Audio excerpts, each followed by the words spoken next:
On this week's show, we're discussing the PlayStation's upcoming 30th anniversary celebrations, the Nintendo Switch 2 leaks and accessories, positive reviews for Dragon Age the Veilguard, and much, much more. But before we get into all that, we don't have video this week, so check out this special intro.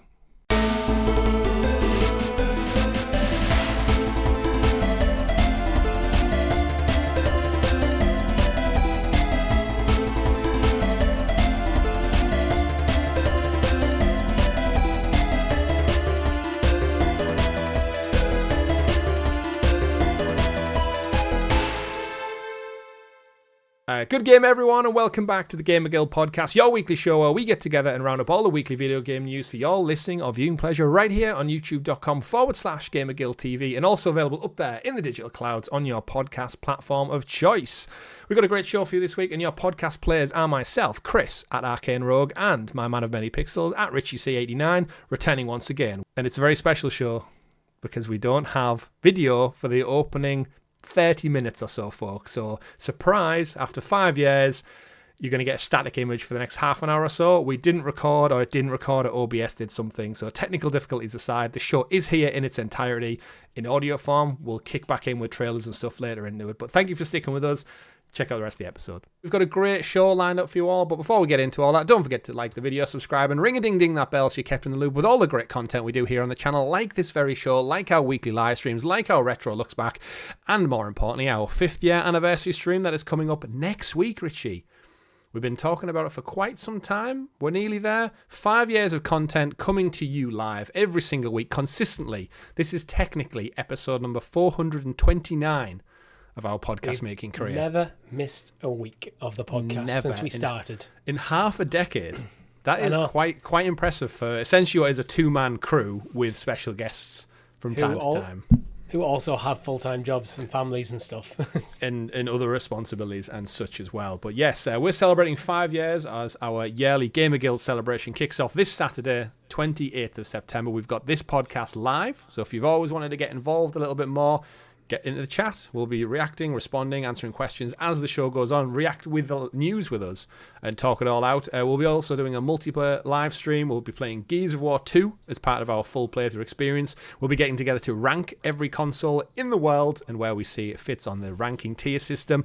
And we'll be doing some multiplayer with you fine folks out there as well, plus a nice Q&A to round out the stream at the end of the night, probably with some cheeky beers and usually some food along the way. Obviously you can get food, we won't stop you from doing that. Do what you want, but we do hope that you do join in and enjoy the day with us, because we're looking forward to it. As a quick note, this show goes live on Monday.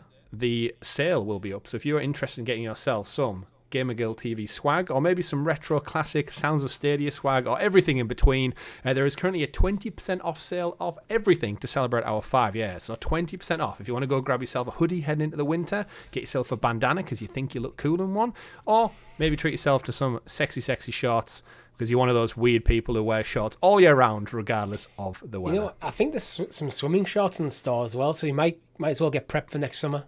Absolutely. Yeah, there's a couple of new things that got added the last couple of weeks, some new products, some new designs. I think I mentioned it last week, but if you're a big Stadia fan and you love that Stadia controller, there's a new version of that out with the logo up there for you to watch.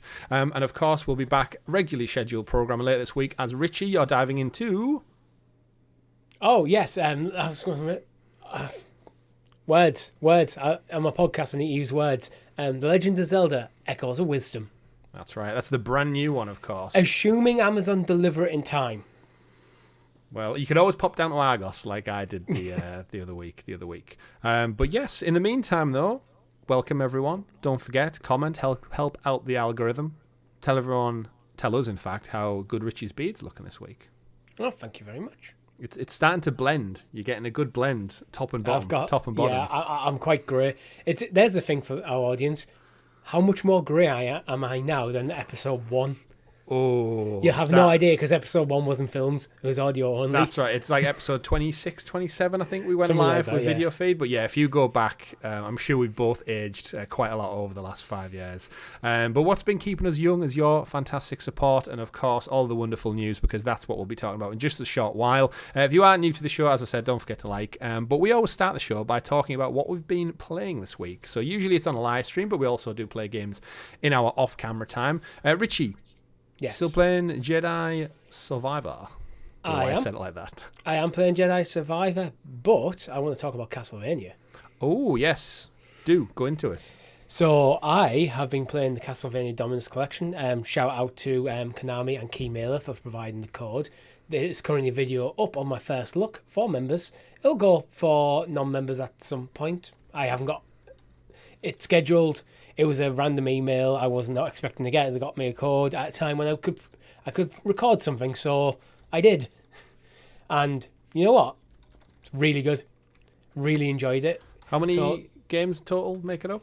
There is, depending on how you're counting, 4 or 5. So in the menu, there's 3 main games. Then there's a second menu that has the original Japanese arcade game. Mm-hmm. And then also a reimagining of that game. Well, with still pixel art style, but slightly modernised. Full disclosure, I have only played one of the 5 entries. I only played about an hour.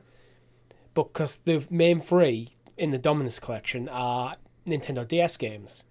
So it's quite interesting to see how they handled the dual screen thing. Yeah, I noticed in the beginning of the live stream you mentioned that they split the DS screen into almost like a side menu panel, and then the main screen gets blown up a little bit in size. Yeah, but it's not customizable, but there's a couple of options for how you want it presented.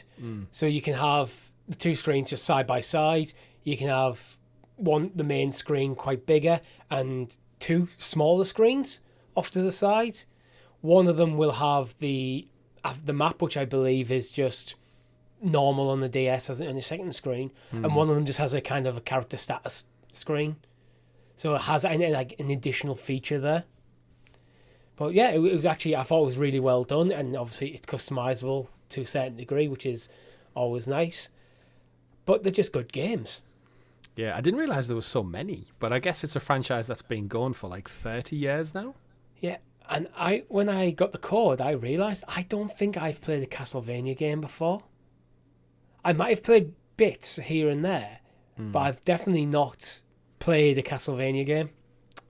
I think I've played one on the Sega Mega Drive, and maybe one of the Game Boy versions I had, one of the early ones. But I know they're they're so highly revered. They obviously spawned the Metroidvania style that we come to know so well. They are half of the Metroidvania. Absolutely, they're part of that duo. What I do really love though is anyone who checked out the Netflix anime. That's some of the best anime television we've got in many, many years. I haven't seen it. It's so good. You know what? If you're getting hyped off enjoying these games, it's a fantastic series. Like, it really is. Did you watch the Cyberpunk Edge Runners one? Yeah. It's like that level of quality. It's really good. The voice acting's terrific. And Alucard is voiced by Richard Armitage of the Hobbit fame as well. He's cool. So I have actually put Castlevania back down now because I do want to go back and continue Jedi Survivor, and I'm hoping to get the story credits rolled before I get my hands on Zelda. Mm-hmm. That's maybe a tight ask, but if I can roll credits, then go play Zelda, then come back and work on the platinum. Yeah. But yeah, we'll see how things go after that. Work to do. I think Castlevania's it's ripe for the picking to 3Dify it properly, isn't it? Like, I know we've said it time and time again, but if you give me I don't want it to go full like Bloodborne style. I just want it to be a game, like an action game with like the dark, broody horror elements of Resident Evil, because it's vampires and stuff, but with the action of The Witcher. Maybe I could see that working so well. And Konami have been sitting on Castlevania for a long time. It's Soulsborne Castlevania game doesn't make sense, but I'd make it more like Jedi Survivor, Jedi Fallen Order in terms of its difficulty, because they are technically in the Soulsborne category, but they're flirting on the edge of it. Would a lightsaber kill a vampire? Surely. Well, cut in half. But yes, it would, because it's a light saber. It's made out of light. Pure light. Yeah, that's a good point. Yeah, does it mirror the sun? That's a good question for you, you Reddit nerds out there. In the meantime, only blue ones, or purple, because it's ultraviolet. In the meantime, I've got a couple of live streams that have gone up on the channel this week. I checked out Space Marine 2 and a surprise drop which we reported on last week, which was the Plucky Squire going straight into PlayStation Plus. I'm also playing Star Wars Outlaws, still rounding that one up, and I don't think we covered it last week, I'm not too sure, but the Time Splitters Trilogy that went on to PlayStation Plus 2 weeks ago, that got trophies added midweek this past week. So now I'm just like, I'm looking at my dashboard thinking, shit, I've got those 3 to go through. Like my platinum list, like right up to Assassin's Creed Shadows now, is like stacked. Space Marine 2, just really quickly, go check out the first look on the channel, but everything I wanted and expected and more. Like, just the opening hour is like absolutely gorgeous. Unreal Engine absolutely sings in this game. Combat's just as fun as I remember it was from the first one, if not a little bit more refined, as you would imagine. The World War Z zombie infestation system works so well. There's a part in the first mission, Richie, where you're trying to set a bomb and you've got to do the typical video game thing of survive the onslaught for about 2 minutes while it triggers. And they do the zombie thing where the Tyranids, which are like xenomorphs from Alien, they stack up on each other to create ladders to get up to higher areas. So I'm there trying to shoot the base of the alien ladder out so they can't get up to me, but eventually I got overwhelmed and stuff. But it's like, it's so fun seeing that swarm almost like create its own way up to get you. Yeah, so good. And the weapons and the voice acting, and just that Warhammer world, like I can't wait to see what Henry Cavill does with his universe, because it's just so ripe to be like that next big fantasy thing if it's done right and with the correct budget. And Space Marine, I think, is perfect for, by the time Henry Cavill gets that underway, I think this will be clearly greenlit for a third entry. It's sold plus 2 million copies now, so we're going to see a Space Marine 3, hopefully a lot sooner than 13 years later, like this one. But it's done well. We'll see it. And I think one for you as well, after thoroughly enjoying Gears, and no doubt Gears of War this coming weekend, if you're a Gears fan and you haven't played Space Marine, you're doing yourself a disservice, because it's essentially the Gears fun and grounded gritty reality embodied into a fun action game. So yeah, go check out Space Marine 2 and the first look on the channel, of course. And then to completely pivot, Richie, to a whimsical fairy tale cartoon adventure, The Plucky Squire, available on PlayStation Plus Premium right now. Also equally great and fun in a completely different way. It's that 2D, you jump into a storybook, you've got an evil wizard you're fighting, and he's basically realised that the storybook is a story, and he can break that fourth wall, escape from the book, and pull items into the story and change the ending, and you basically can alter it. To give you a little bit of insight, one of the puzzles is to solve some of the puzzle and get past the blocks. You get out of the book, you grab the book and you tilt the page, and the block slides in the book, and then you get back in and you can be on your way.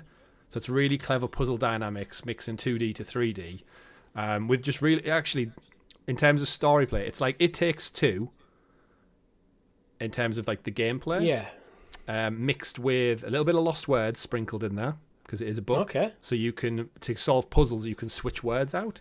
So there's one part where there's a concrete block, and I changed the word to cheese to distract a giant mouse. Nice. So just by changing the words on the page, the story is changed in real life as well. So yeah, it's got a lot of whimsy and character. It's kind of Sea of Stars meets It Takes Two, I'd say. That's a weird crossover then. It works. It sounds awesome. Is it as good as it sounds? You know what? I played Space Marine 2. I'm playing Outlaws. I've got Time Splitters, and I did Plucky Squire. Guess which one I went back to this afternoon? Plucky Squire. I did indeed. So I don't know whether it's a time thing, and then maybe I know I can finish it quite quickly because it is a shorter indie game. But I had a great time with it. I'm still enjoying it. I'm up to chapter 5, I think, now. So I've kept playing. I probably aim for the platinum for that one before going back to Outlaws or something. I'm guessing this is a perfect Portal game. That's what I went back to it on. It is. Absolutely. But yeah, so both first looks up on the channel now. If you're curious about it, go check them out. That's why we do them. It's so you can get a taste of it. And if you've been listening to us for 5 years now, you understand our vibes and what we're into and what our favourite type of games are. And if we give it a praise, then chances are you're going to like it as well. But that's what the first looks are there for. So go check them out. And I think that's it, Richie. We're going to obviously be playing a lot this weekend. So do join in. But we do have a busy show, as I mentioned. And we can't get into that until Richie introduces us to the graciously gathered GamerGuild Gazette, a.k.a. The News. The News. And as always, our weekly news segment is brought to you by our wonderful guild heroes, those fantastic folks who have supported the channel from yesteryear right to now and beyond, hopefully. From as little as 99 pence, they get early access to this very show over the weekend. They get early access to aforementioned live streams and first looks like Richie's Castlevania collection look.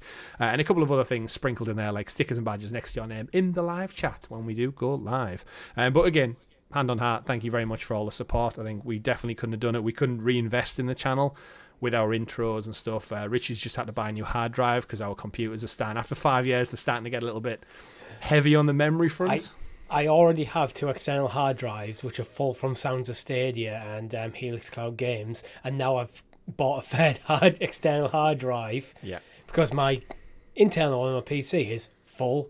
So now I've started the GamerGuild one as well. It happens. It just shows you that doing 400 and what did I say it was 429 over an hour each episodes of content. It soon adds up on a hard drive.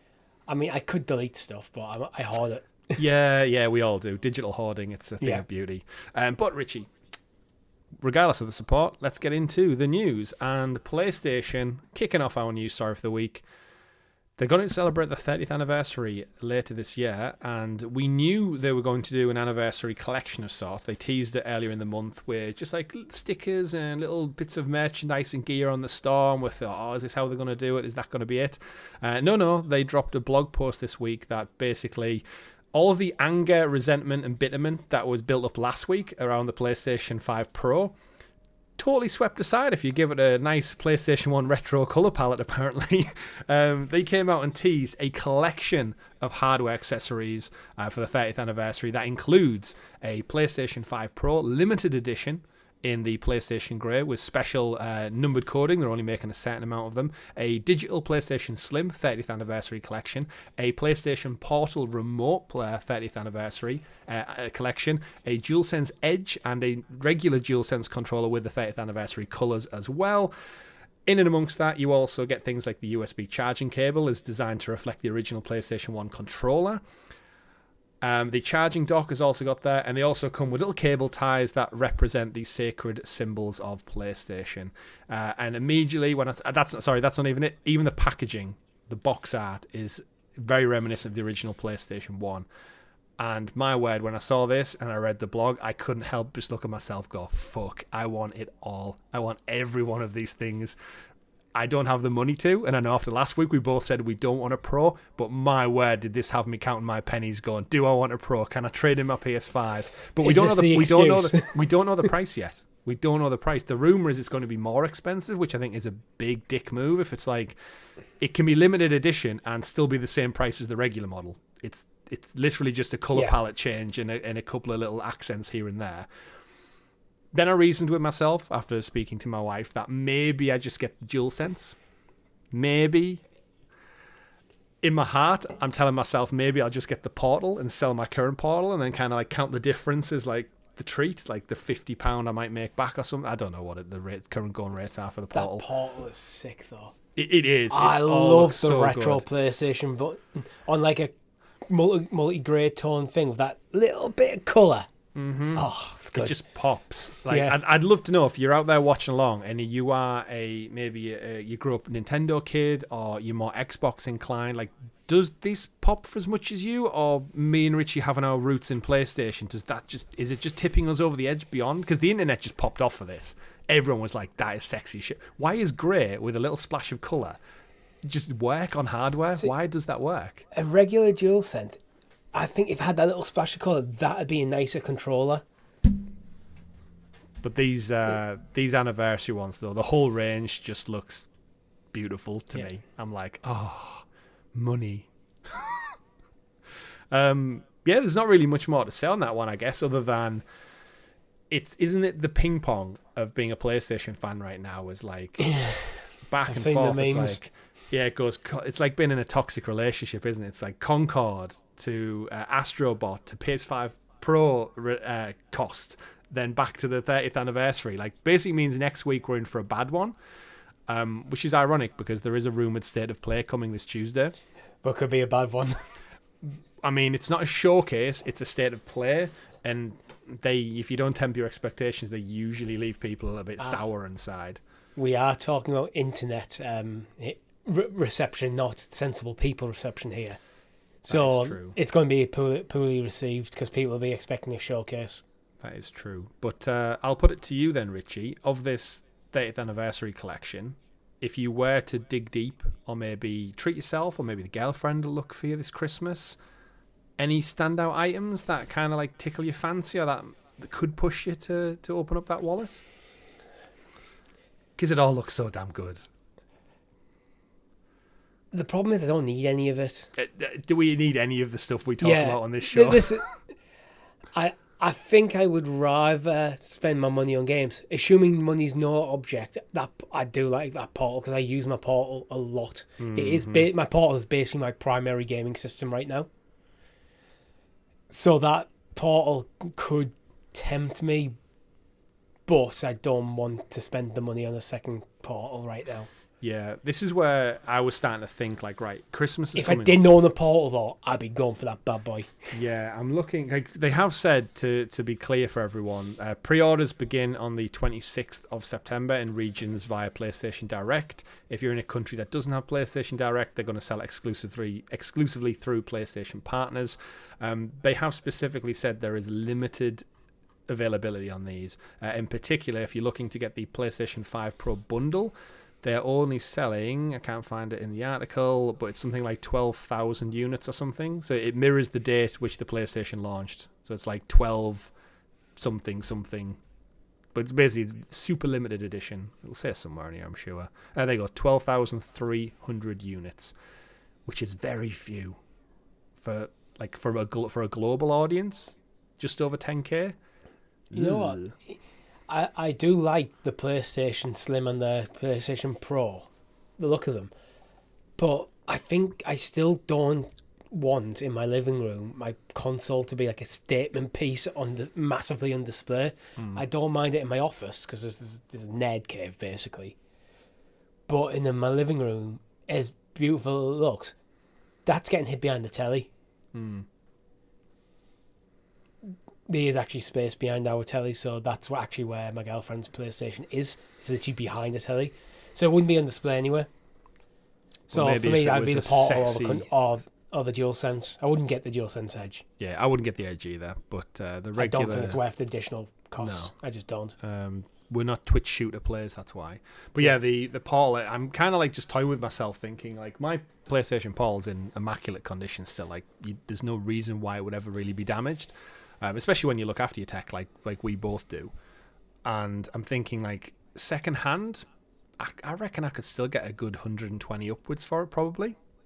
I've still got the box as well, so I could even sell it, like, I don't know why I have it to hand, but... Yeah. And I'm thinking, like, even if I get that means if the 30th anniversary edition is the same retail RRP price, 80 quid for that sexy motherfucker?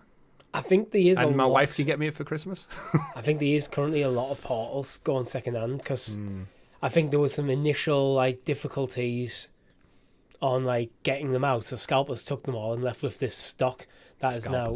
I've seen on things like Facebook Marketplace, people listing the PlayStation Portal for higher than it's actually you can actually buy it directly from PlayStation, and there isn't a stock issue in the UK at the moment.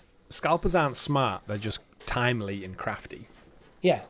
But they're not smart. Remember those people who kept hold of PlayStation 5s in storage, and then when demand caught up, they had 20 in a warehouse. It was like, well, that backfired. You have to sell them for regular price now. Depends how much money, profit you've made off the rest of them. Yeah, it's the effort. But either way, I think it's a fantastic celebration of PlayStation's 30th anniversary. There is one notable absence, though, I did want to touch on as part of this news story. No 30th anniversary VR unit, PlayStation. Didn't want to give the grey treatment to one of your main peripherals. No, I didn't even notice that. No, is that not a thing? Is this? I know we said. I've been saying for a long, long time, PSVR 2 is dead with a capital D, I'm. Continue. Got the earbuds and stuff in this as well. They haven't, but I think that's because it's a smaller accessories range. Like, it's maybe just too much.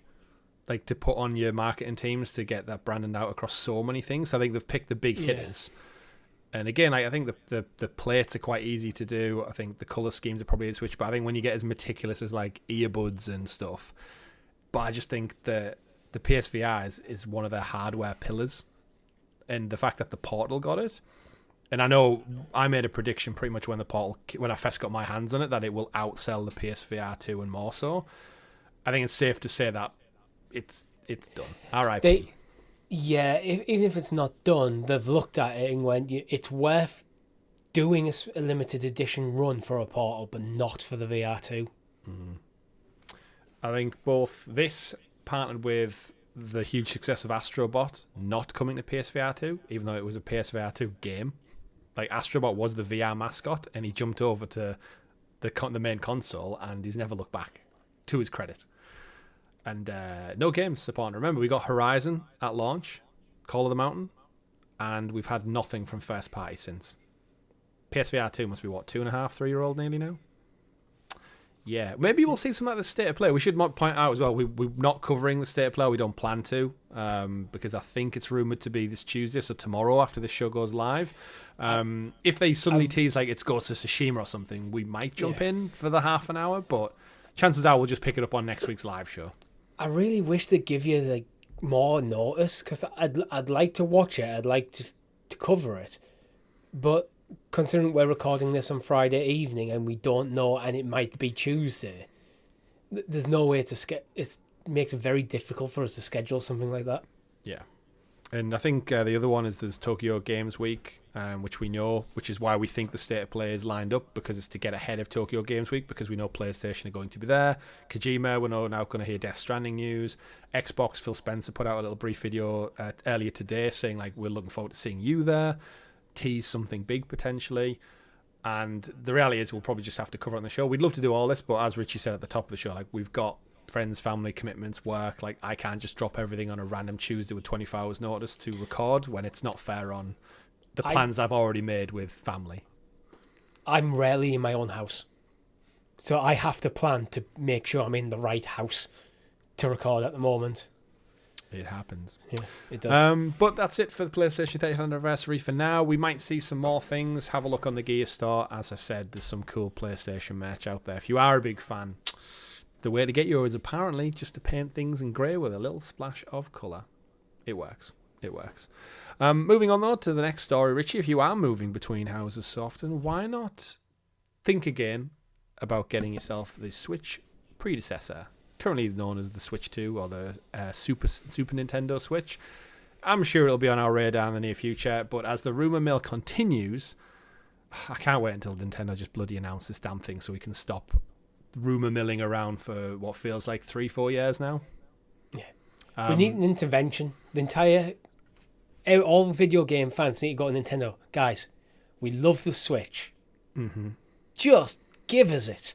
The Switch will be 8 years old in March. Like, come on, guys, what are you doing over there? What are you doing? But I'm sure you're gonna have a great time playing Zelda later on this week anyway. So, oh yeah, who knows? Because this news story comes from Nintendo Life, and that is the Switch 2 design photos and specifications have reportedly leaked online. This is from a Chinese website that claims it's got the Switch's details masked out in some kind of like 3D rendering, and also some prototype models have leaked from factories where no doubt the Switch's components will be made. Take it with a grain of salt, as with everything, but realistically, if they are looking to get this thing out either end of this financial or the start of next year, so March, April, which is the massive rumour, it would make sense that they're probably deep into manufacturing now. So the components, it happens a lot with mobile phones where you tend to find out the shape and size of a phone because the accessory partners get hold of the specs firsthand, so they know where to put the camera placement, the buttons. They basically get the dimensions, and that seemingly is what happened here.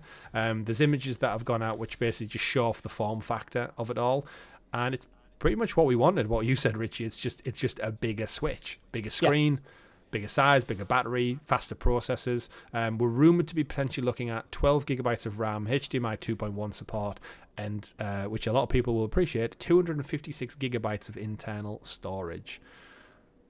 What do you think of all this? Yeah, this sounds good. Maybe slightly underpowered on the RAM, but this is Nintendo and they do the wizards when it comes to like underpowered hardware. Mm-hmm. None of that is problematic. Maybe could do with a bit more storage than 256 gig. not much nowadays, to be fair, considering I've just bought a 2 terabyte hard drive, literally 10 times the storage I've just purchased. So it could do with a bit more, but to be honest, that's more of a convenience factor, I think. How big's Call of Duty Warzone nowadays? I'm just trying to get a It's like 500 plus. Yeah, see, that's where you have issues. I know for Switch, if they were to port it onto the Switch, you probably expect it to be a lighter version. I would, that should be, for me, one tera should be the standard in games nowadays. Yeah. Or 1 tera plus. But other than that, I want to see its actual performance with games more than anything. But this is, if these are true, it's what I want. It's a better Switch. Yeah, and that's all I want. I just want a better Switch. Yeah, and it looks like the Joy-Cons are not going to have clips. It looks like they're going to be magnetically connected, which was, again, I think it was a patent that was filed maybe 2 odd years back. Yeah. So we knew that was kind of the design ethos they were leaning into more, because I know the Joy-Cons came with their own list of problems. It's just, I think that's what we said Nintendo just need to do, don't we, is just get out a better version of the current Switch and with backwards compatibility, and everyone will be quite content to just keep chugging along on that Nintendo train and suck up the nostalgia, and maybe with a few more modern titles. There's a few things I'd like it to be able to do. I'd like it to be able to fit into current Switch docks. Yeah, but that won't happen. I'd like it to be compatible with current Joy-Cons as well, which that probably won't happen either. Nah. And to be honest, it looks like they could do a bit more with the ergonomics, actually. Looks like they've rounded where the triggers are, and that's about it for ergonomics. For long play sessions, having something a bit more molded. If you look at something like the Steam Deck or the Portal, you just want something that is a bit more comfortable than just flat. Yeah, completely agree. I think having had the Portal for over a year now, that form factor of just the 2 actual controllers, it's just like holding a wider DualSense. Yeah, I think the Switch is great for what it was, but I think after long play sessions, the Portal is definitely my preference, just because those full man size like handles of the DualSense to grip, it does make a lot of difference. Just look at what's happening in the portable PC market in terms of ergonomics, and all of them are inspired by, every single one of them is inspired by the success of the Switch. Absolutely. So what they've done, the Switch has done well, what can be improved, and they've improved it on, all of them have improved on ergonomics. Yeah. And you know what I'll be quite content with? Is just getting rid of that fat bezel. My word. You know what?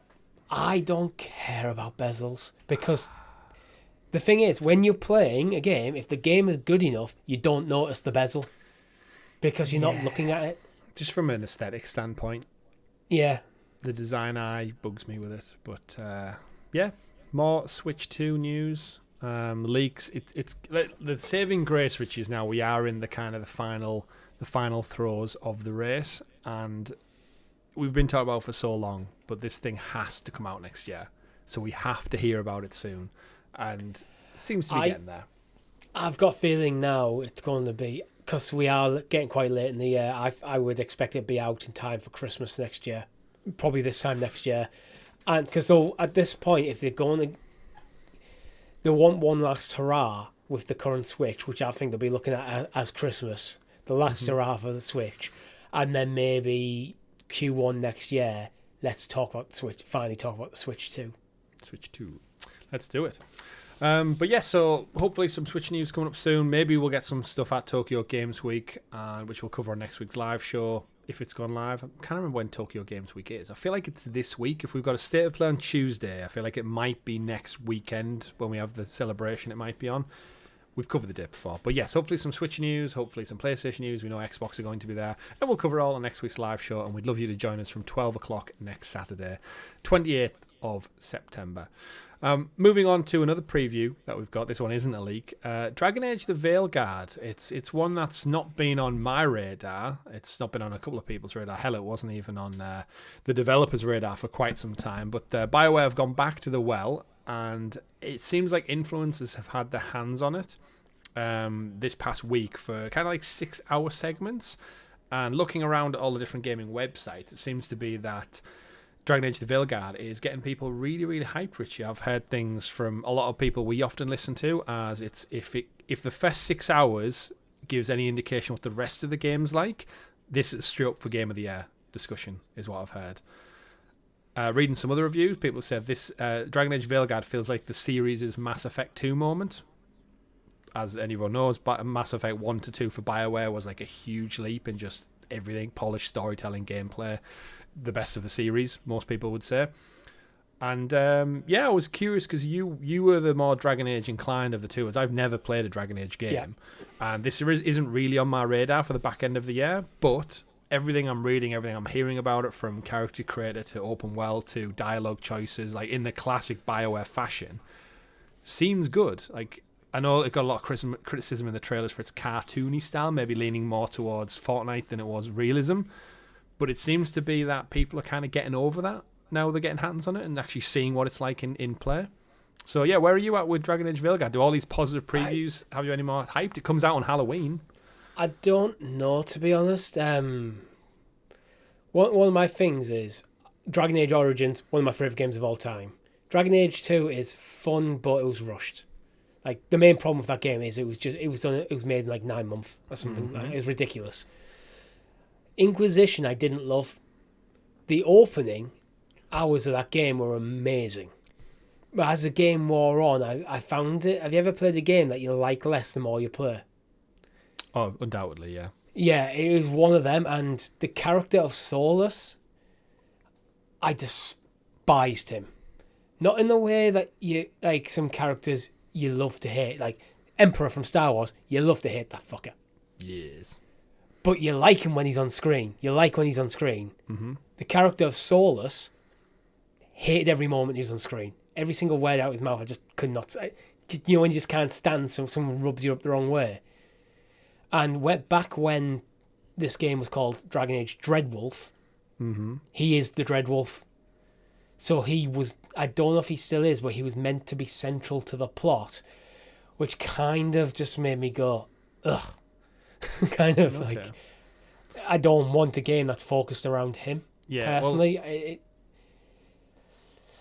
And then there's the track record of BioWare at the moment, which I think is abysmal. I don't think they've done anything good since Inquisition. And I include the Mass Effect Remastered Trilogy because that was a broken mess. It's the same stuff. Reading from the Eurogamer article then, to give us a bit more of a taste of what this might be, this is from the preview. The Veilguard actually plays more like a single-player action game in combat than a traditional RPG in the Dragon Age games before it. I went back to Inquisition recently and was startled by how slow the combat felt by comparison and how static it seemed with characters just standing around. There's none of that here. All of the classes have full complement of combat abilities and can all dodge, dash and perform some kind of range attack as standard as well as block, and attack with light or medium hits to change variation throughout. You'll frequently have to use all of them to survive. You're never safe, even at the back. Enemies won't leave you alone, they'll teleport, etc. And it goes on to discuss the combat a little bit more. There are no more difficulties in the Veilguard that I've seen in BioWare's game, should you want to adjust it. So, there are more difficulty options for combat, but it looks like it's going to be more action heavy than maybe turn-based. This could be like a Final Fantasy evolution, it seems, to like more modernize it. Yeah, which I think is a shame, actually. I'm not saying it's a bad decision. I think it's a bit of a shame because a tradition. You look at Baldur's Gate 3, how well that did, and it was unashamedly a traditional Western RPG. Moving it more into an action RPG, I think loses a bit of the identity. I don't know. I'm not hyped. This is a game I should be really hyped for. And every decision they've made that I've seen is not the one I would make. It's not. I don't know. There's something about it. I'm just not feeling it. I'm just not feeling this game at the moment. It could be amazing, and it sounds like it's going to be. Yeah. And you know what? At some point, I'll pick it up, get my hands on it, and all these bugbears I have going into it will be long forgotten. I'll have a blast.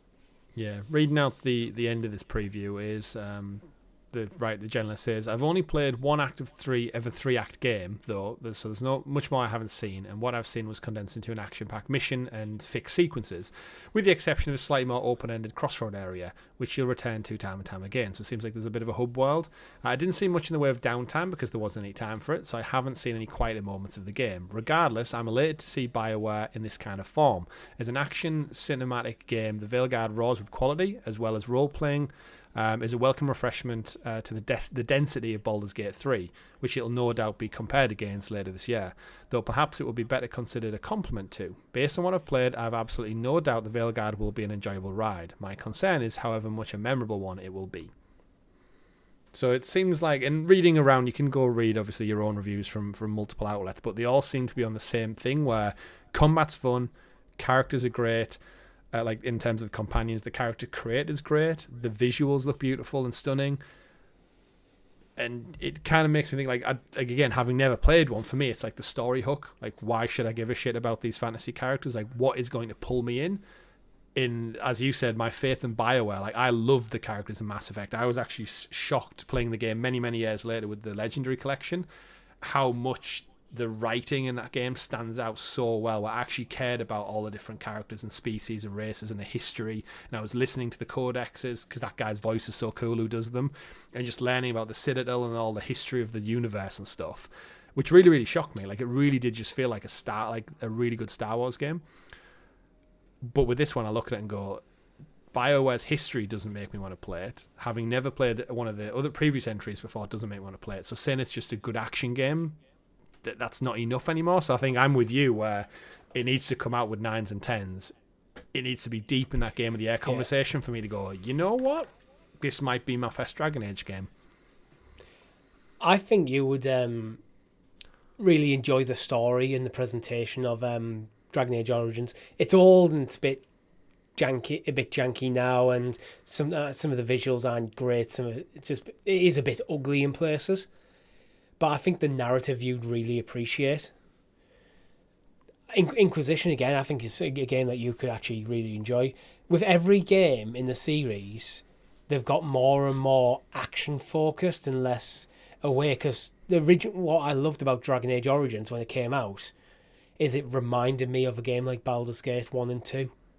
It kind of scratched that itch, which is why the Eurogamer article that we've been reading from is guessing it will be compared to Baldur's Gate 3, because in the games have their origins in PC as a isometric top-down, quite tactical game. You could set up your party members to have certain tactics, but you were meant to be switching between parties, giving them all instructions, and every game's went more focused on the action. Yeah. Moving on then, Richie, from Dragon Age the Veilguard, we won't have to wait too much longer to hear about that. You are joining the show at the halfway point, folks, and the halfway point we now have video. So thank you, welcome, thanks for sticking with us through the audio. Audio listeners, haha, fuck you video people, that's what you get for watching on YouTube, I guess. Shout out to all the Spotify and Pocket Cast listeners out there whose show's not been interrupted at all. Moving on though, next story of the week, Richie. Concord. Let's talk about Concord. It has reportedly cost Sony $400 million. And that's spicy. It is. It really is. And I'm not one for kicking a game while it's down. I wanted Concord to succeed, as little interest as I and seemingly everyone else in the world had in the game. This is reported from Colin Moriarty over on the Sacred Symbols podcast. I think this is the biggest PlayStation podcast in the world. I listen to it every week. It's the former IGN kind of funny dude over there. Actually, funny story, Richie. This past week, you'll know. One of his folks wrote in about small towns and funny history, and they covered local tours. It was Hartlepool they were covering. Oh, right. But being an American, he pronounced it Hartlepool. Oh. And someone wrote in the subsequent week to talk about how to pronounce it. I think someone from Carlisle wrote in and also told him how to pronounce Carlisle. And they went on to mock us for our own British language and how bad we are, which he is right. The British do sometimes speak the worst version of English possible in various accents. Yeah, because it's not. It's a language that has evolved over time from a lot of different in such a influences. small location as well. It's because our country has history and America doesn't. Right, well, let's not piss anyone off on the other side of the pond. But either way, from that, go check out the episode. He also talks about like the monkey hangers and stuff, and I thought it was hilarious. And I thought, yeah, that's very local to us, so we appreciate that. But then, yeah, back to the story. In terms of Concord, we knew it was a historical flop. I don't think it's going to be salvaged. But yeah, ex-IGN reporter spoke to one of the Concord staff members, in and amongst rumours this week that the director of the game's left the company now, which we discussed it, I think, 2 weeks ago about layoffs and is the studio just going to be closed down. This probably leans into more so because the game approximately cost $400 million. He claims that Firewalk Studios spent around $200 million at the start of last year, prior to the Sony acquisition. The title was originally be funded by Probably Monsters, which was a separate publisher, private studio, publisher company, with PlayStation signing on as a publishing partner. It's unclear how much of the original $200 million came from the platform holder's pocket. However, when it acquired the studio and took full control of the project, it allegedly spent a further $200 million getting the title ready to release. According to Moriarty, the game was in a disastrous state as recently as 18 months ago, with no player onboarding process or monetization design built in. Outsourcing was then required to get the project into shape, and obviously that costs a lot. But by release, to its credit, it was fairly okay. It got 7s out of 10 across the board, basically making it Sony's biggest ever release from a budgetary standpoint for a first party. Behind the scenes, this was apparently the game they were talking about was like a Star Wars level project, and they go on to talk about the studio had a positive toxicity, which is basically like no one can do bad because you don't want to criticize it. Yeah. You weren't allowed, reading from a Push Square article, which is covering Colin Moriarty, you weren't allowed to say anything internally about this game, about how something's wrong with it, or how the character designs aren't right. Mm-hmm. That is just stupid. Yeah. You can obviously, it's easy to be toxic in a negative way, but in a creative thing, you need people to be able, when you're collaborating with people, you need to be able to put something in front of people and then give you actual constructive feedback.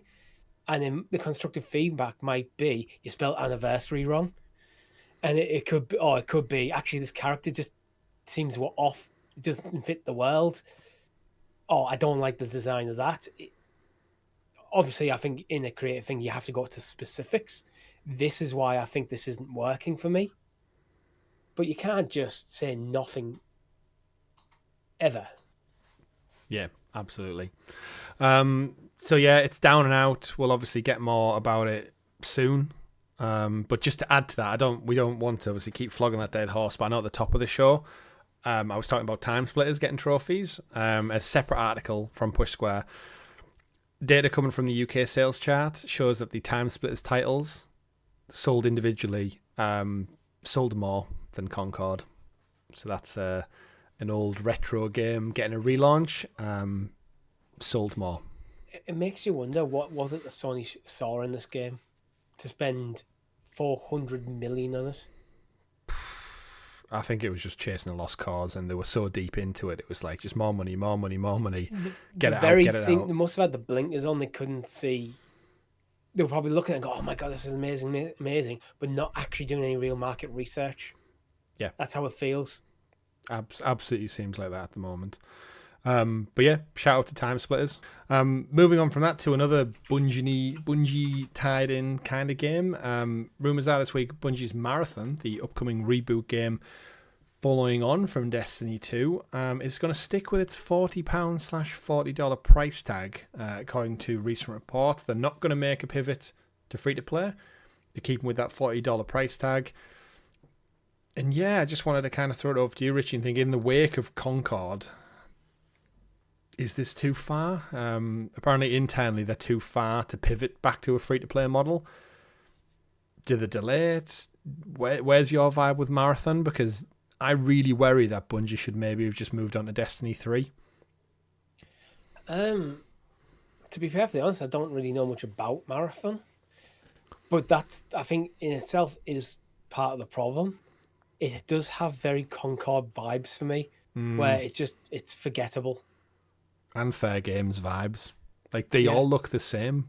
They're just sci-fi shooters with bright colours.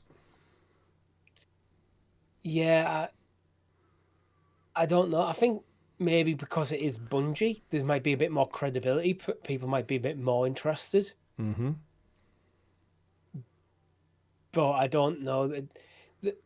They'd be foolish to not review this game in the context of Concord, though. Because if they just go steamroll ahead, it's going to be $40 up front. We're going to have a similar monetization structure, and we're just not going to learn our lesson. $40 might be the right cause, the right path, but it didn't work in an extreme way for a very recent game that looks quite similar. Why would it work again? And if it is a case of we can't change it because it's too far along, then delay it. You're better off waiting to get the game right. But otherwise, it's done. Do you not feel like Concord's maybe just burned them a little bit, where they think, do we end up with Marathon costing 400 million? And it obviously it won't do as bad because it's got Bungie behind it, but it's still an unknown IP. It's like, this isn't Destiny 3. Like, how many people really look at the box or look at the trailer and go, oh, it's Bungie, I know what that means. The average gamer out there does not know who Bungie are. They know Destiny is. No. But they have no clue about its legacy or anything. I think you get some goodwill from the Destiny fans coming over to support Bungie's new game. So I think the launch won't be but it just will not be as bad as Concord. No. But does it have the legs? Because a lot of the people who've come over from Destiny to give it a go to support Bungie's new thing will probably bounce back to Destiny. So I don't know. The $40 price point, if the game is good enough. Look, Helldivers, the game was good enough. It was the right game at the right time. Marathon could be that. But this is where I feel like Helldivers was just like lightning in a bottle. Like, Sony didn't expect it. And it didn't, like, the intention wasn't to have really season content. It was just like a one-off PvE game. The big difference is the PvE. Is as soon as you start getting into matchmaking and game models and stuff, game modes and stuff, capture the flag and team deathmatch and changeable skill trees, it starts to get away from what made Helldivers fun, which was just jump in, work together, kill random bugs, and you have a common enemy. It's as simple as that sounds. Marathon, Concord, Fair Games, it's all about like 5v5 and 6v6 and skins and mods, and we've seen it in Apex, we've seen it in Destiny, we've seen it in Overwatch. It's just like it's so saturated. Like, I just don't give a shit at all. I think these games do really, really well with a younger audience, but the younger audience are playing because this is a big part. We've talked about this before, where it's a big part of their social life. They'll jump into play Fortnite because that's what all the friends are playing, and that's how they interact with their friends outside of school a lot. So if they're not, if you assume that $40 price tag goes on, so we don't have that money because we're school kids. So you're kind of pricing out. I know $40, it's not a huge amount of money, but you are pricing out a lot of the audience that goes in to play these games. These older people who play them. But we're two of them, and I'd wager a lot of our audience are another group of them who just... Yeah. I mean, I'd rather go play Destiny 2. The thing is, Marathon, it does have a bit more of an advantage, however, because it isn't a new title. There'll be people who played the original Marathon who had fond memories of it will come back and get a shock of how it's not the same game in any way, shape, or form. It'll be full of microtransactions and cosmetic shops and stuff, which probably didn't need battle passes, which didn't exist with the original one. Well, yeah, it says in the article as well, despite Concord's failure, Bungie and Sony report is still planning to release Marathon, complete with standard cosmetic shop/battle pass stuff, barring anything seismic, because development is simply too far along to pivot back to a free-to-play model. But they've had something seismic. Yeah, the extraction shooter is, for instance, said to adopt a class/hero system similar to Apex Legends, but with a greater focus on customization. Characters will reportedly each have a handful of unique abilities such as double jumps and fast revives, but the emphasis is said to be on customizable guns and gear with universal character implants and gameplay buffs earned through XP and changeable skill trees. That's like so many buzzwords that I just don't give a toss about. So much to a point where Richie's camera reset. Okay, yeah, you froze on my end. I'm not sure what happened there. I just said a bunch of buzzwords. Shooter, No. Twitch, cosmetics, battle pass. That's it in a nutshell. But we won't talk anymore about Marathon, but I think PlayStation have some big decisions on their hands, and I wouldn't be surprised if behind the scenes we're going to have a knock-on effect of a drastic pivot back towards single player. Because it's too much money for no return. And I think Concord was a very stark lesson for the whole industry. And hopefully it'll be a lesson learned. Hopefully. I do hope Concord does well. Oh, not Concord, the Marathon. I hope it does well. But I hope every game does well. Yeah. I just don't see the route for it to do well, but to be honest. It's interesting business decisions seem to impact them and choices made. Similar to our next story of the week is pivoting over to Halloween-y themed, because we're getting close. Silent Hill 2 Remake is going to be a PlayStation 5 console exclusive for 1 whole year.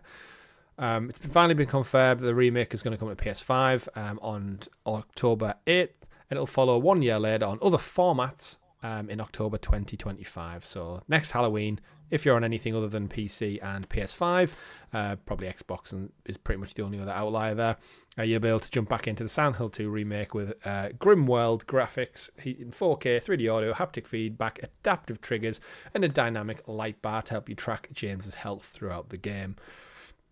Not too far off this, Richie. A PlayStation exclusive, all things said and done. Halloween coming up, it's always a good time to release a spooky game like this. I'm still annoyed they did Silent Hill 2 and not 1 remake.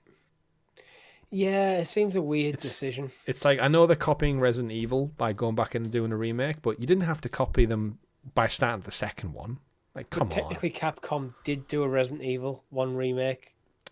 Yeah, but it's just, in itself is old. The RE engine compared to the GameCube one is vastly different. But yeah, Silent Hill. I forgot who was working on this. Is this Bloober team? Is this Bloober guys? Bloober. I feel like they should be bought by Sony, to be honest. It feels like... Yeah, I don't know if they've got the pedigree to fit into that. Sony have turned their nose up at a lot of potential buyers. But I mean, they're $400 deep in Concord debt right now, so maybe that PlayStation Pro 30th anniversary collection will rake in the dollars. Moving on to some other news, though, we got some Xbox announcements coming to Game Pass. I'll just rattle through them so you've got them here. September 19th, Wargroove 2 comes to console, PC, and cloud. If you are a football/soccer fan, the new upcoming EA Sports FC 25 gets a free 10-hour trial on console and PC from September 20th. PC gets, also on September 20th, Frostpunk 2. And History Untold, comes to PC on September 24th. In addition to that, it's also been confirmed that 10 titles are going to be leaving Xbox Game Pass in September, so keep an eye out for such favourites like Gotham Knights and Valheim. But do also remember October is a big month because Call of Duty Black Ops 6 drops in just a few weeks' time as well. So Game Pass got some big hitters coming. I did want to spend a little bit of time, Richie, just talking about Frostpunk 2. I feel like this is a game that's got like quite a good kind of build-up, but I've never really seen anything of it. And I know it's getting... actually. It's one of them where it's quite highly acclaimed. Frostpunk 2 released actually today at the time of recording. It's got an 86 on Metacritic. Not bad. 9 out of 10 on Steam. Yeah, but I just don't know. What's the description on Steam? Because I don't know anything about this game for some reason. So develop, expand, and advance your city in a society survival game set 30 years after an apocalyptic blizzard ravaged Earth. In Frostpunk 2, you face not only the perils of never-ending winter, but also the powerful factions that watch your every step inside the council hall. It's a Its tags are strategy, city builder, survival, and post-apocalyptic.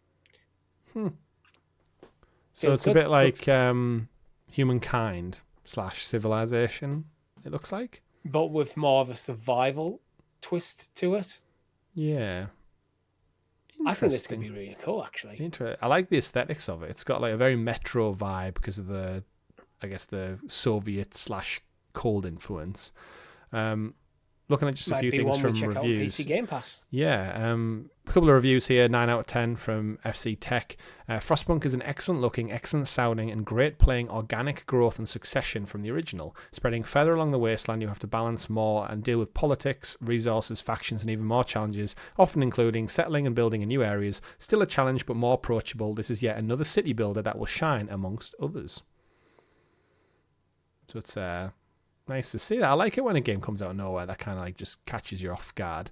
Eurogamer gave it 100, also a 10 out of 10. A sequel that takes the thrilling cold survival city building heart of Frostpunk and evolves it in every way while losing none of what made the series so special to begin with.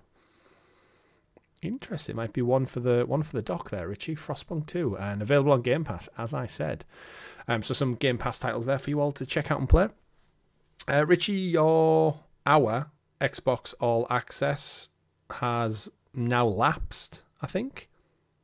Or is it imminent? I don't think mine. Yes. I think I've made my last payment now. So technically, my last payment's meant to be next month, but because it's via Klarna, I've tried to just pay off the last payment up front, so it's done. But I've also went over to CD Keys and bought myself 3 months of Game Pass. I already have through Microsoft Rewards, and I think 2 months added up. So I don't actually have to pay another penny after this last transaction till like April. Pro tip. I like it. Yeah. That means you'll have some spare change to spend on your Nintendo Switch Online subscription, because moving on to the next story. Which is actually due. Which is due. Convenience. Yeah, conveniently, it's actually due the same day as Zelda comes out.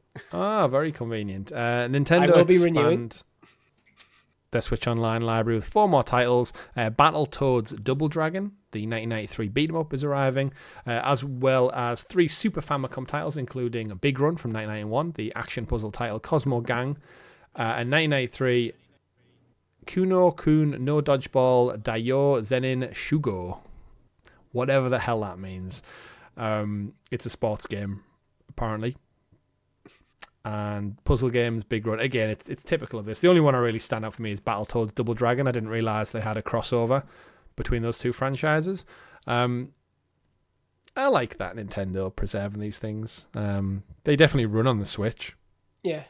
Going back to our second story about specs being updated. And honestly, Switch Online with the expansion. You don't need the expansion for these games because these are the SNES games or SNES games if you're sensible. It's not that much, to be honest. I think it's something like 30 quid for a year. Yeah, I think I had it for the first year, and then I just literally didn't use it. So, like, once I had my taste of some of the main classics, I think the only one everyone's really waiting on is Donkey Kong 64. For some reason, that's the only one that's still not on the list. For like the N64 and Game Boy Advance and stuff, there's still tons of stuff that could do there. That's the only notable one that I've heard people talking about. Pokemon. Not there. I'd love Pokemon to come. That would be the biggest get for me. Just get all the Pokemon games over. Well, they're busy suing Palworld over Pokemon at the moment, so I think the reason why they won't do Pokemon is because they know Pokemon is the most profitable multimedia franchise of all time. Mm-hmm. They want to sell you them individually again. Yeah. And they will, and you will pay for it. Yeah. Well, that's an interesting line to use, because talking about selling you stuff over and over again, the next story of the week comes from the world of PlayStation Vita as the exclusive freedom. It lives. It's not. No, it's dead. It's very much dead. Finds itself in a nice place where Freedom Wars is getting a remaster on current platforms. So for those who aren't familiar with Freedom Wars, it was originally developed by Dimps and published by Sony back in 2014. Bandai Namco are going to publish the remastered port of the game on Switch, PS5, PS4 and PC. It's set to release on the 10th of January. So go check that one out. Freedom Wars is, if you don't know, it's set in a dystopian future where the planet has been ravaged by pollution and humanity. We all reside in a city-sized prisons called panopticons. It's an anime world. Just being alive is considered a sin. And basically what you have to do is, similar to the Suicide Squad, you all have to go out and do missions. And basically every time you do a successful mission, it takes it off your life sentence. So you're basically doing these missions to reduce your time in this prison world. Players will explore, fight enemies, use various weapons in either online multiplayer or local co-op. And the remaster version is going to bring the usual 4K resolution, upgraded textures, 60 frames per second, overhaul weapons crafting and difficulty settings, and more. This is one of those titles that's like revered as one of the best exclusives on the PlayStation Vita. So it seems like an odd choice for remaster, but after 11 years, hell, get it across. I don't think it's an odd choice at all. If it's revered as one of the best titles on an entire platform, getting this in modern hardware so people who don't have a Vita can play it. Great. That's true. That's good. This is when I like remasters, when they can take a game that was beloved and introduce it to a new audience. Yeah, I like the concept of running down your sentence. Yeah, like everyone's like humanity is at such a dire end. Like everyone's basically wrapped in sin, and to basically appease yourself of the shit that humanity's done, you have to go out and fight. You have to prove yourself worthy of life rather than the other way around. You have to earn it. It's an interesting premise. I like it, and the name's cool as well. I like the word Freedom Wars. Yeah, it's doesn't really do what it says, but I like it. I just need them to port Uncharted Golden Abyss. Come on. Do it, please. Yeah, I want that as well because it's the only one I don't have the platinum in. Yeah, lots of people don't. Lots of people don't even know it exists. And they call themselves Uncharted fans. But Uncharted fans, thankfully, are usually also fans of Horizon Zero Dawn. And we've covered this many times on the show, but it looks like it's safe to say that the Horizon Zero Dawn remaster, it is true. It is coming. We actually thought when the Lego Horizon Adventures was announced, that might have been the rumored Horizon game. It turns out no. Rated this week by the ESRB ratings board, listed for PC and PS5. It does appear that Guerrilla's first foray into the Horizon franchise, way back when was it like 2017, I think, PS4 originally released. We're going to get a PS5 and PC remaster. It was on PlayStation Plus, Zero Dawn. It was removed earlier this year from the subscription, which led to our speculation that actually, we're probably going to get a remaster if they want to repackage and sell it again. We did have the complete edition, which included the Frozen Wilds DLC, which was really good, by the way. If you've not played it, go check it out. It's no. I guess no. I don't personally think the game needs it, but I think this is when we need to analyze it from a business standpoint. They have the upcoming TV series. And we've seen with The Last of Us, Sony make a lot of these decisions like The Last of Us Remastered. I think to get it in a new package, a new format, put it on the latest console, PS5 on the box, PS5 on the adverts. They want people to check out the TV show, go buy the game. They want people who've picked up the new console to go buy the game. Whereas there is something stinky about having a PS4 box art, and there is something stinky about it coming out 2017, but able to market it as a new title release, new package, full price point, which Sony love. I get it. It makes total sense, just like The Last of Us did. It sold an extra couple 100,000 copies because of it, maybe even millions. But it does make me think just Horizon Zero Dawn does not need remastering. It looks better than Star Wars Outlaws, which came out last month. Yeah, it doesn't need remastering. There's definitely scope to improve, especially with the extra power of the PS5 They're always available. With tech. So I'm not against it. But every time Sony do something like this, you just look at how Xbox handles similar things. If this was Microsoft, they have smart delivery. You just get the best version of that game available on the console you're using. This will almost certainly be another title which you have to go out and buy, or you could pay for the upgrade. And it just feels like I've never bought one of these upgrades because as someone who used to be a predominantly PC gamer, you buy a game and you put on the best settings that your PC can handle. And if you upgrade your PC, you can turn up the settings. So that has been conditioned into me as how games should be. And Xbox do it as well. So I don't like the way Sony handles this. We believe in generations. Yeah, but this is the same game. Generations. It's not a generational shift. This is the same game. Fundamentally, it's a slight bit of polish. They're not remaking it. Yeah. What they're doing is they're going up and turning up the sliders, and then charging you £20 for it. it's one of those. It's one of those, isn't it? Where it's there's more work to that involved, but it's one of those arguments where it's like I feel like other places get a pass for it because if you look at Nintendo, they essentially took the whole Wii U library, ported it to Switch, slapped a £60 price tag on with no discounts ever, barely. And it's like, yeah, it's just Nintendo, seal of approval, quality, that's what it is. And it's Nintendo like, get a lot of shit for lack of backwards compatibility. But not enough deservedly, do you think? No, I do think they deserve more. Yeah. But that's what I'm saying, the backwards and forward between business and the optics is so interesting to look at. But you're right, and back to everything we said last week about the Pro, just don't buy it. Or, if you're smart, which is why I don't. Go out, buy if you have a physical disc copy of the console, this is where it really pays dividends to have a disc version. Go out, pick up a PS4 version of Horizon Zero Dawn for probably, tenner, if that, nowadays, and play it and enjoy it. And it'll look gorgeous, it'll play great still, because it'll have its most latest patch out the eyes on, and you won't really lose anything. But if you're that type of tech enthusiast who wants it, then yes, you'll buy it. If you want the new trophy list, yes, you'll buy it. If you're going to buy it on PC for the first time, you'll have the best sliders pushed up to the max. Yep. Yeah, I just think this could be a goodwill thing where if they just go, you know what, if you already own the game, we'll give you upgrade for free. Yeah. Especially when they're constantly putting up the price of the games and putting up the price of the DualSense. It's like they're going to sell you this stuff, and people are going to buy it. The thing is, the reason they keep doing it is because people keep buying it. Yep. And the hubris gets bigger.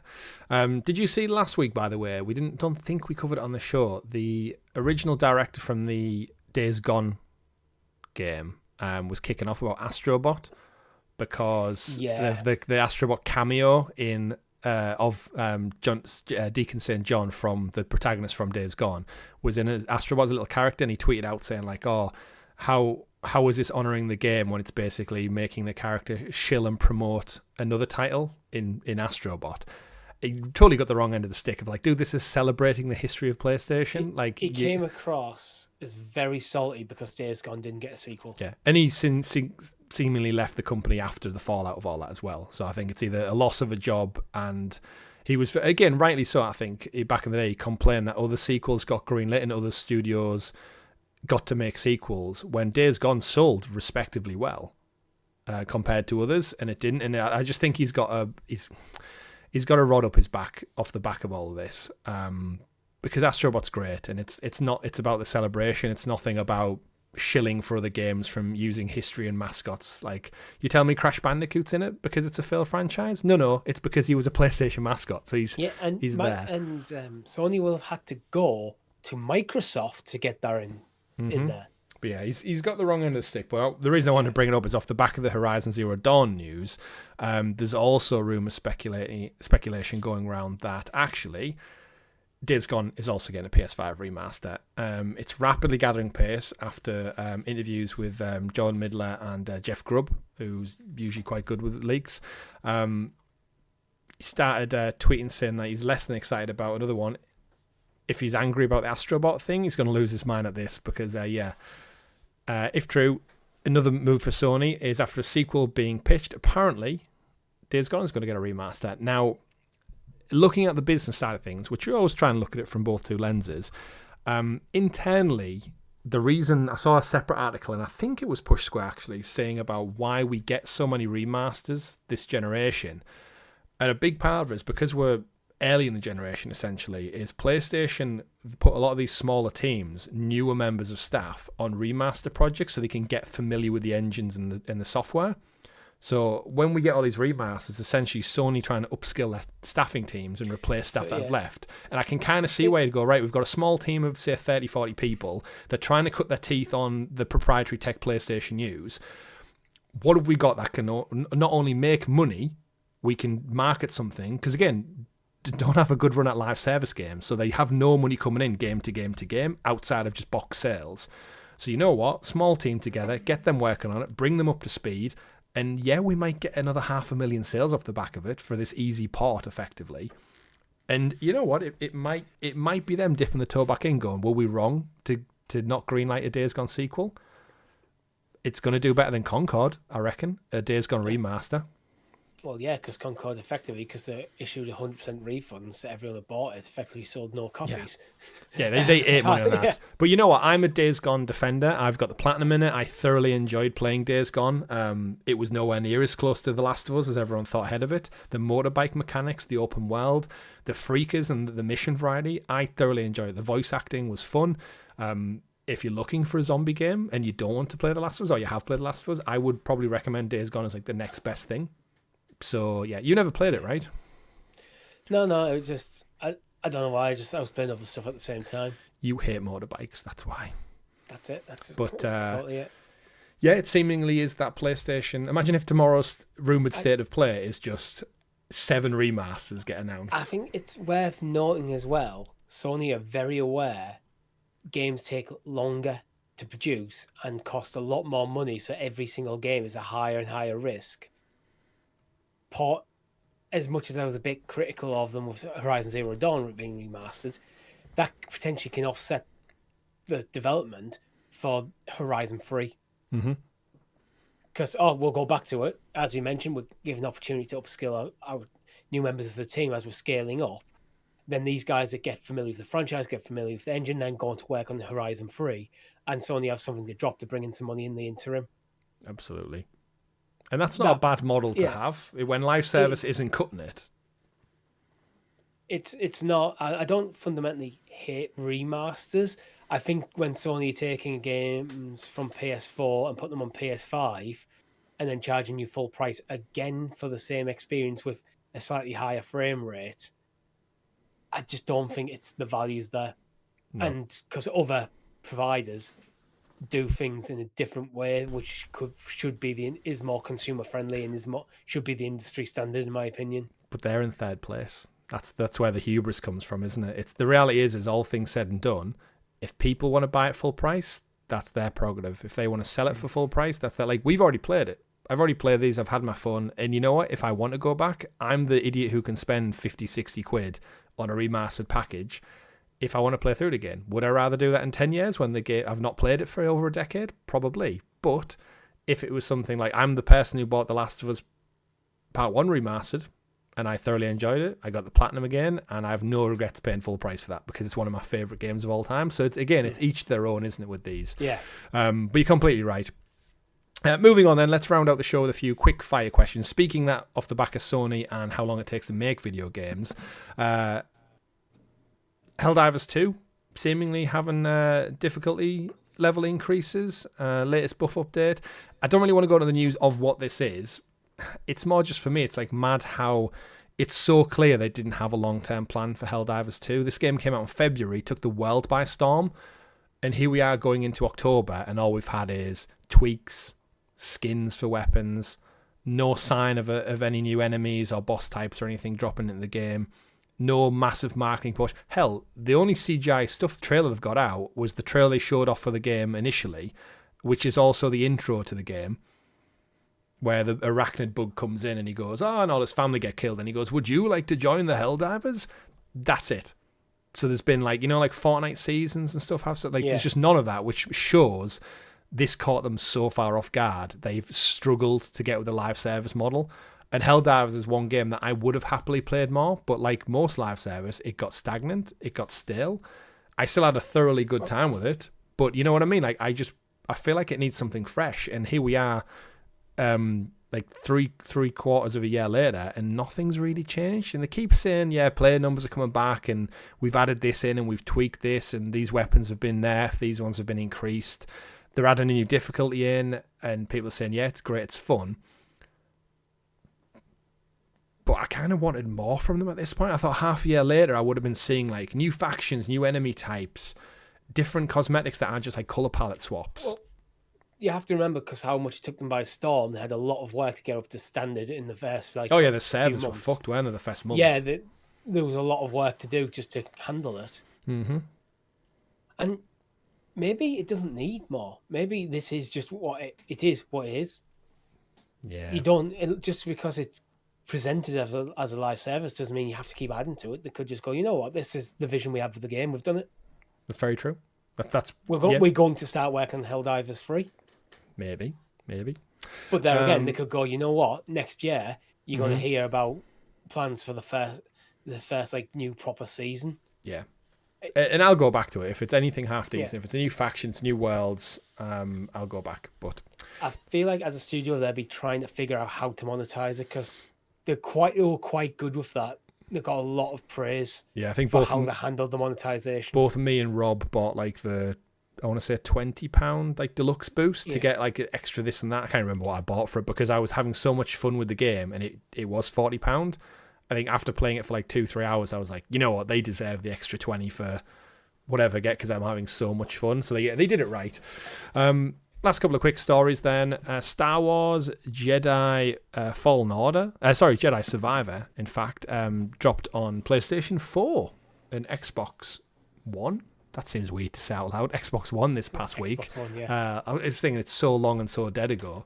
But the director has been going around kind of doing the interviews for it, as you do, and talking to some of the press. And they've acknowledged that Respawn, part of EA, Respawn Entertainment, now confirmed that they're working on the final chapter in Cal Kestis's saga story. And we kind of know it has to come to an end because, spoilers, he ain't in any of the movies or the series that take place after this time frame.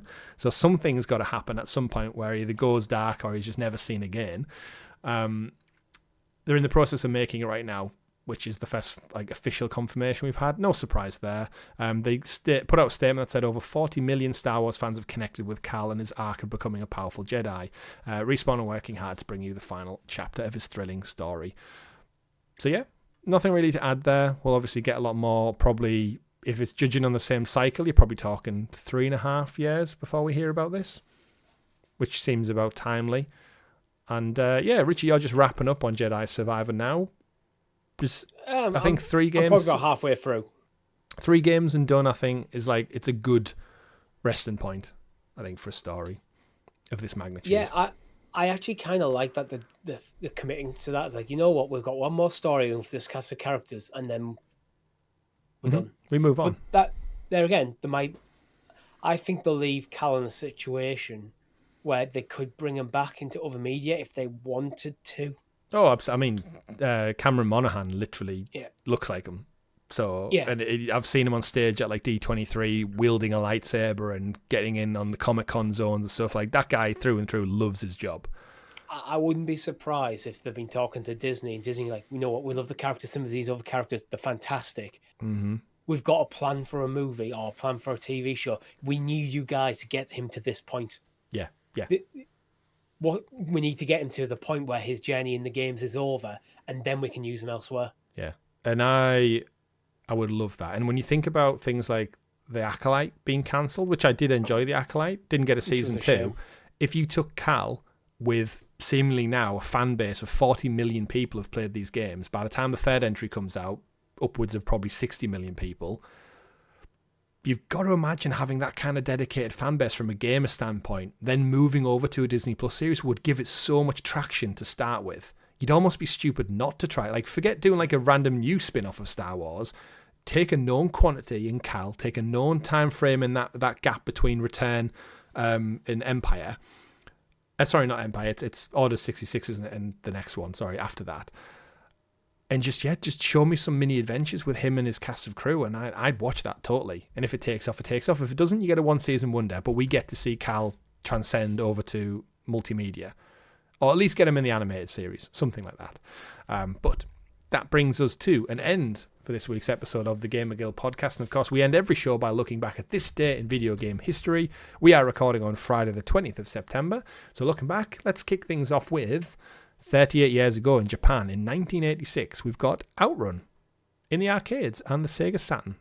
I remember Outrun. I remember having like a really cool soundtrack. I think I had it on the Sega Mega Drive, actually. Just a red car moving left to right. I know what... I didn't know it was called Outrun, but I think I know the game. I reckon if I played the soundtrack, you'd be like, oh yeah. You hit like palm trees and stuff with the desert scene. I recognise the screenshots. Yeah. Play Christopher Cross's Ride Like the Wind while you're playing it. That's good times. You know what? It's a good day. This is a no. September's been a baller month. It really does. Yeah. I mean, I was born in September. All these games coming out. Let's go. Tony Hawk's Pro Skater 2. 24 years ago. How old's Tony Hawk now? if this was 24 years ago, he must be 50 plus now. I think he's in his 50s, yeah. He needs to go for the world record for like the oldest Indy 900 now. He's given up. They actually did a YouTube video where he wanted to hit the 900 one more time. Too old. So he managed it, but it was like, because he knew he was getting old, and it's like, if I don't do it now, I'll never be able to do it again. Damn. So I think it'd been like 10, 15 years or something since he'd last done it. Yeah. So he nailed it and went, right, that's it. I'm out. I'm never going to try that trick again. I love it. And now he's just going to make gaming deals constantly to get his name and brand out there. Dynasty Warriors 3, 23 years ago in 2001. Great game. Epic introduction as well. 20 years ago in 2004, Star Wars Battlefront, the OG on PlayStation 2 and Xbox. Loved that game. Warhammer 40k Dawn of War. That's a game. Oh, that was like the RTS game, right? Yeah. I had that. I've just like unlocked a memory that I forgot I had. I love that game. Like the cover art, I'm looking at the cover art now. Yeah, 2004. Prepare yourself for a grim dark future, the 41st millennium, alien races, battle mankind. Yeah, it was between like Command and Conquer, Age of Empires, Age of Mythology, Warhammer Dawn of War. Man. Is that on Game Pass or anything? I don't have a copy. Interesting. I'm going to go look on Steam right now. I know what I might be playing this weekend, amongst all the other aforementioned things. Shout out to Gears of War 3, 13 years ago. And more recently, Legend of Zelda Link's Awakening was the remaster, right? Was that the remaster? Yeah, one? That's the Switch one, yeah. 5 years ago. A shout out to Torchlight 2 as well. Torchlight's awesome. Torchlight. I like it. Yeah, September. Shut up good. Just having a final look. Second Sight, GameCube and PS2. Love Second Sight. Free Radical, they're the Time Splitters guys, what they did after Time Splitters. Right, Richie, that brings us to an end of the show. Apologies again to anyone who tuned in at the beginning thinking, where the heck's the video? Apparently after 5 years is the first time we almost lost the show. We'd, of course, still re-record and stuff, but we had our audio in the bag, so thanks for sticking with us, audio viewers. In fact, audio listeners, you had a perfect podcast anyway. Don't forget, Saturday the 28th, tune in, join us. Honour, respect, enjoy our 5 years of content creation. We're on our road to 2,000 subs as well. So comment below, share with your friends, like all that jazz to help out with the algorithm. Let's hit that big 2K. We'd love to see it happen. But yeah, see you guys on the 28th for a live show, which we will have a video feed because you'll be able to tell us in the chat if it's all going wrong. Get in the Discord, like, share, all that jazz. My name's been Chris. And I've been Richie. We've been the GamerGuild Podcast. Thank you very much for watching, folks. And remember, play it wherever makes you the happiest. See you next time. Goodbye. Bye.